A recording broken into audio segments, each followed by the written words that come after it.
Hi, and welcome to Football Fitness Bootcamp. And in this video today, I'm going to talk to you about speed endurance, how you can run faster for longer in a match. Hi, I'm Tom. I'm a strength and conditioning coach specifically for football players, and I help them to improve their fitness, to improve their performance in a match, and take their game to the next level. So speed endurance is all about how fast you can run and how far you can go maintaining that speed. Football, is a game of short, sharp bursts of energy on the pitch. Normally, those sprints don't tend to go over sort of like 15, 20 meters, but there's lots of them together. Every now and then you are going to need that sort of longer sprint, that speed endurance to either, counter attack, and score that goal, that opportunity, or defending a counter attack, and stopping an opponent, or another team scoring against you. You might be sort of a particular position on the pitch, like a winger or a fullback that tends to do longer runs, recovery runs or attacking runs. But there's always going to be a position on the pitch that's always going to need it at some point. Even goalkeepers, if you're playing that sweeper keeper style, need to run back in goal and get into position. It is a good ability to have. An important part of fitness to have as a football player. When it comes to training your speed endurance, it's a particular way of doing your training. I recently did a video covering endurance in football and breaking down the different elements. This is kind of part of that series, and it's going to be talking about that anaerobic endurance and that anaerobic energy system that makes up your all of your endurance in football. So when you train, when you do any exercise, when you're playing a match, when you're running around, you're training in the gym, your body is producing energy and it's using oxygen to use that energy, and then recover back to a rested level so that you can then perform at a higher level. And the more intense of a work you do, the faster the speed you run at, the more likely that you're going to need more and more oxygen. However, because of that anaerobic style of training, or the style of high speed, use that anaerobic system, it means that you are working so hard that your body can't get enough oxygen to the body, and it starts to produce energy without oxygen, which also comes with the byproducts, which most people probably heard of, lactic acid, creates that heavy feeling in the legs, and it starts to really slow you down. Your body will slow you down so that you get to a point where you can get enough oxygen to the body to recover. You go from anaerobic, you slow down into aerobic to get the oxygen in. Now, if you've got a higher level of fitness and speed endurance and a better anaerobic energy system, you will be able to run further and faster before that starts to set in. So if you imagine a counter-attacking situation, you take a winger who's got past his defender and he's running through and goal. If he hasn't got speed endurance, he won't get all the way to the goal to either assist or score for his team, or the defender will be able to catch him up because he has got the legs, he has got the energy to catch up with him.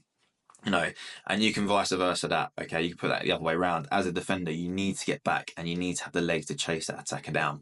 That's why it's important on all positions to make sure you have the right level of fitness to play football at the highest possible level. And the way that we train that, the way that we improve that is through a specific type of training. I'm going to break down the different things that make up an anaerobic training session, or exercise. And then towards the end, I'll go through some main points that you need to really consider and make sure that you don't do to make sure you stay in anaerobic training and don't mess up your training and results. So one of the first things that we're going to be doing, and focusing on for anaerobic and speed endurance is going to be the distance. When we do speed, we're short and sharp. We're both really focused on that speed and we're trying to get as fast as possible. Speed endurance, we need to go a little bit further. And one of the main aspects here is that we are pushing your body into that anaerobic energy system, and into that speed endurance part of fitness so that you're developing it and you're making it work better. And we can't do that if we're in a speed or an aerobic energy system. So we need to push the body. So this is going to be longer, anything up to sort of 40, 50 meters, depending on your fitness levels. Things will vary depending on how fit you are and what level of game you're playing at or aspire to. But the main thing is making sure that you're feeling those legs working and you're feeling that need to breathe heavier, and get more oxygen in because you haven't getting enough. So we're going for slightly longer distances than we are for speed, but we're not quite going as far as we are if we're doing our aerobic training. For those longer, more endured runs. After that, we want to make sure that the intensity and the speed is high. We want to make sure that we run at a fast pace because we're working for speed endurance, not just general endurance. We want to make sure that we're working hard and fast. That is also going to push you into that anaerobic system, okay, and that speed endurance kind of training. And the last one, okay, to really make sure that you're covering is your rest periods in between. Now, your rest period is your body to recover, to make sure that when you do your training, you're at a rested state to really focus on the specific results you want to get. And for speed endurance, we want to have kind of a relatively middle level of rest. And what do I mean by that? When we do speed, we want to fully recover so we can focus on speed. We don't want to be tired. We want to be running as fast as we can over those short distances, develop speed in whatever style of movement you're talking about. When you're doing aerobic training, you want to keep the body somewhat fatigued so that it's always constantly trying to get oxygen to the body so that it improves that kind of energy system and that style of fitness. Our anaerobic and our speed endurance is a little bit in between. We don't want you to have zero rest so that you can't maintain your speed and you sort of start to slow right down. But in the same sense, we don't want you to fully recover because we want it to be keeping you kind of in that anaerobic area, that anaerobic threshold, so that you're developing that energy system. So there's kind of two ways to do it. You can either do, static resting, okay, just, waiting in between reps or sets so that your body can recover, so that you can run at high intensity again and make sure we're doing speed endurance. Or you can do a little bit of active recovery where you're jogging or walking at a slow pace just so the body can slow down and recover that oxygen. Now, if you're doing active recovery, you can start to move into what is more repeated sprint ability. So the ability to stop, start continuously. That's a different kind of training or a different kind of fitness and performance that I'll cover in another video. But for speed endurance, you're better off as having that steady rest. It can be a walk. We're going to make sure that you're getting enough rest to recover. And anything sort of up to sort of 90 seconds is what you're looking for. Anything less and you won't recover enough to do your speed endurance. Anything more and you're probably recovering a bit too much and working more just on, just sheer speed. Maybe top speed, okay, but not speed endurance. And that is going to help you stay specifically to speed endurance.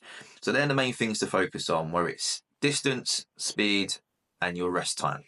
Now, the main thing I said, one of the important things I mentioned that I was going to go through before going through those points is that one main thing of anaerobic training is that it's hard, okay? This is when your lungs are burning, okay, your legs are heavy, and you really feel the pain. This is normally what's associated with that pre-season style of training, really pushing the body's limits to train hard and improve that level of fitness. And anaerobic is really specific to football just because of the nature of the game. However, it's too tempting just to run your legs out, okay, so that you hit that anaerobic system and you're really feeling the burn. If you do that for too long, you will slowly dip into aerobic endurance. Why is that? Well, the anaerobic means that you're training without oxygen and you've got that oxygen deficit, which means the body at some point needs to get the oxygen back in to recover. If you keep training at a point where you're in that deficit too long, the body will stop you from performing, okay? That's when you start to slow down to a point where the body can get the oxygen back in to recover from that deficit. So you're no longer in anaerobic training, you're in aerobic endurance now. So what I'm trying to say here is that if you go too far, you will change the training you're doing and start to get a different result. There will be points in a match where that might become applicable, where you want that real heavy endurance, okay, of really heavy legs and how far you can push. But in a state of speed endurance, specific for this video, okay, we want to make sure that we don't creep into aerobic. We want to keep it anaerobic. We want to keep it speed endurance. Why is that? Okay, if you're training to be a, not even a high level of football, but a decent level, you need to be specific about your training. You really need to focus on what you want to achieve, which means you have to be specific in how you achieve that and the training you do. If you're just vague in what your training is, you can get vague results. It's like trying to improve your shooting by passing the ball around, okay? Yes, you'll get better with the ball at your feet and striking the ball, but it won't be specific to how you shoot. In the same way, if you want to increase your speed endurance, but you're doing aerobic endurance, you're not going to get those same results. So if you're serious about being a decent level footballer and a high level footballer, and you aspire to those high levels and the elite level, you need to make sure that you're training specifically to what you want to achieve. Okay, so that's a video on speed endurance. Okay, gone over why you need to make sure that you do speed endurance. Okay, how it will help you on the football pitch, how to train it, those main points, okay, of distance, speed, and recovery. and that all-important thing of making sure that we're not creeping into aerobic endurance, okay, and that we're focusing on the right training to get the right results. I hope you found that useful. Okay, like I said, I'm going to go over the repeated sprintability training, okay, another video, and there's a few other videos I'll cover as part of this endurance for football series. But is there anything else you want me to cover or anything you want me to go back over from this video, let me know in the comments. Okay, use that in your own training to improve your own levels of fitness. And if you want to really improve how you train as a footballer, be specific and really focusing on what you want to train. Apply it to yourself, go out there, train hard, train smart, okay, and take your game to the next level. And I'll see you on the next video.